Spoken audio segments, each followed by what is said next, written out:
Okay, so we are going to start part 2 of adding and subtracting uncommon denominators. And this time we're going to look at it again, and then, but I think you'll notice that something is a little bit different here. So if we add 1/3 plus 1/2, again, we're looking at our visual, step 1 stays the same. So we have to look at the denominators. Are they the same? No. If they're not, we have to get a common denominator. So that's the same as it was before. Now, if you remember, we were asking ourselves before, can you turn one into the other? So could I turn the denominators, one denominator into the other by multiplying or dividing? In this case, you can't. You can't turn a 2 into a 3 or a 3 into a 2 by multiplying or dividing. So we have to teach you some tricks, some strategies for when you have a problem like this.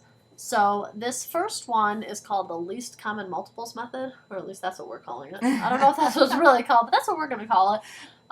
So if you can't multiply the denominator, one to get to the other, you have to find the least common multiples. So multiples, again, are just, if you almost like skip counting, your denominators. So we start by finding the multiples of the two denominators. So our denominators are 3 and 2, so we're going to find the multiples. So skip counting 3, 6, 9, 12, and I just did a few here. And then for 2, 2, 4, 6, 8, 10, 12, I just, again, did a few. And you need to find the least one, the smallest one that they have in common. So if you look at these, the smallest one they actually have in common is 6. So that means now that we have found the least common multiple between the two denominators, that is what we need to turn them into. So we need to turn the 3 into a 6 and the 2 into a 6 through multiplication. Okay, so that's where this is all sort of coming from. If we can do that, then that means we can then have a common denominator, and it'll be easy to solve. So to get a 3 into a 6, we need to multiply by 2. And remember, same rule, if you want to do that to the denominator, you have to do it to the numerator. And to get a 2 into a 6, you have to multiply by 3. And again, you got to do the same thing. Yes. So let's look at it over here with our fraction bars. So multiply the fractions so they have their least common multiple as their denominator. So this is, again, what we just saw on the screen before. I just have rewritten it here. So step 4, we just rewrite it after you multiply. So those became 2, 6 plus 3, 6. And then when we add them, it's as simple as just putting them together like we did before. So 2, 6 plus 3, 6 equals 5, 6. But that was sort of hard. It is kind of hard. So there, believe it or not, there is an easier way. And I'll try to show you one other way, and hopefully it might be a little bit easier at least. So now we're going to look at 1/4 plus 2/3. And once again, we want to always look first at step 1. Oh, there we have visually 2. Are they the same number? Nope, they are not a common denominator, so we have to get there. So what we want to do is think about, well, if you're sort of getting confused finding the least common multiple, even though Mrs. Bush did an awesome job explaining it. It was stellar. It really was.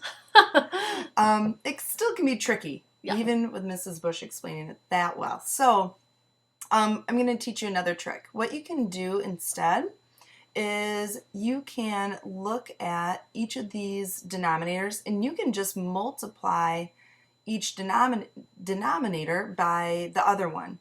So for example, I see a 4 and a 3 and I can think, oh, well, 4 times 3 equals 12. So that's one way to think about it. So looking here though, the big thing is you still want to rewrite everything up here and keep things neat and organized so it's not jumbled up. So it's easy to forget a step if you don't rewrite it. Right. So here, I'm basically, if I'm looking at my 1/4, I'm just going to look here and multiply both the denominator and the numerator by 3, the other denominator here. And then I'm just going to flip-flop. Over here, I'm going to multiply by 4, and then also up by the numerator. So if you can see, when we solve those, the 4 times 3 will give you 12, and the 3 times 4 will give you 12. So it's essentially turning it into the common denominator. Yeah. So once again, we just want to rewrite this. So instead of all this jumbled kind of stuff, we have something that looks like this now. Much easier to read. 3/12 plus 8/12. And so you're going to rewrite that. Now we just want to see what that actually looks like here then. So our 1/4 turned into a 3/12, still even or equal to each other. Mm-hmm. And then our 1/3 is now 8/12 over here. And this is where it should look nice and easier, or nice and easy. You should breathe a sigh of relief. Okay, I know how to do this part. And then you just have to solve the problem. Yep. 11/12. Yep. So that was another way. Yes. And now there's one more. And this one I actually just learned this year, and it's super cute. It so is cute. I'm excited to show it to you. Here's a little hint. It is a butterfly method. So we have, again, 3/5 plus 2/9. And again, we're going to ask ourselves the same question. Are the denominators the same? No. Can I turn one to the other? No. So here's another trick when you can't do that. So the first thing you're going to do is draw in 2 diagonal ovals, and we're going to end up making a butterfly.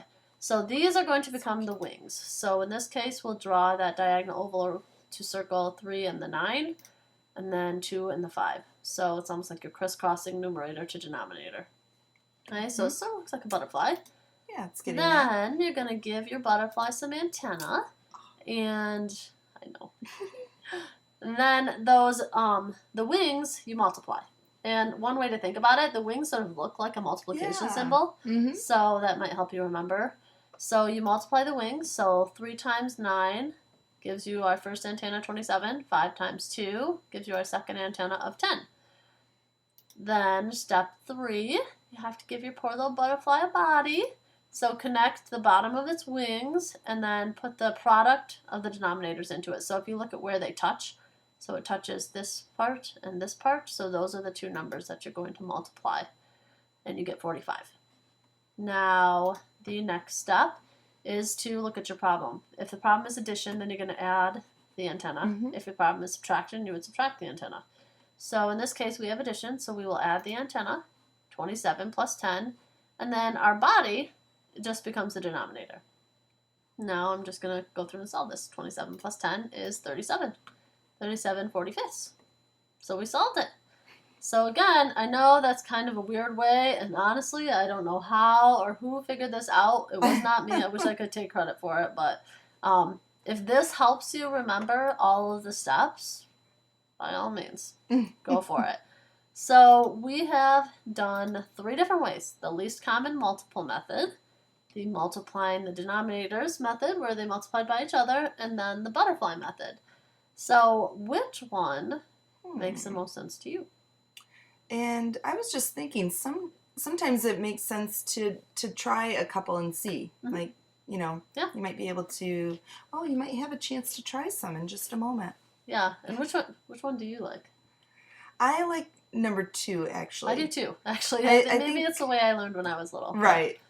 Butterfly method is cute, and that might be fun every now and then, but yeah, I like number 2. I tend to go with 2. So you're going to pick the one you want, or if you want to try all of them, go for it. That is totally fine as well. But there are 4 problems for you to try. Mm-hmm. So again, look back, please, to see. Make sure you ask yourself all the questions from the steps. Mm-hmm. Pick one and try and solve it, and we will take a look at these tomorrow. So good luck. It's going to be really fun, I'm sure.